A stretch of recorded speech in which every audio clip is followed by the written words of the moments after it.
அஸ்ஸலாமு அலைக்கும். வாழ்வியலின் யதார்த்தங்கள். பணம் நிறைய இருந்தால் சிறு தலைவலியை கூட 1000 பேர் விசாரிப்பார்கள். பணமே இல்லை என்றால் இறந்து கிடந்தால் கூட ஒரு பய வரமாட்டான். நாம் நலமாக இருக்கிறோமா இல்லையா என்ற விசாரணைகள் கூட நம்மிடம் இருக்கும் பொருளாதாரத்தை வைத்துதான் விசாரிக்கப்படும்.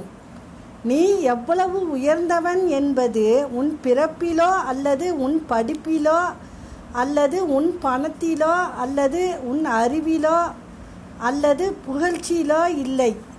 மற்றவர்களை நீ எப்படி மதிக்கிறாய் என்பதில்தான் உள்ளது. இல்லை என்பதற்காக வாடவும் வேண்டாம், எல்லாம் இருக்கிறது என்பதற்காக ஆடவும் வேண்டாம். நாளை எது வேண்டுமானாலும் நடக்கலாம். இல்லாதது கிடைக்கவும் இருப்பது பறிபோகவும் நிறைய வாய்ப்புகள் உள்ளது. ஆடம்பரம் என்பது ஆடும் பம்பரம் போன்றது. எப்போது வேண்டுமானாலும் சாய்ந்து விடலாம். அஸ்ஸலாமு அலைக்கும்.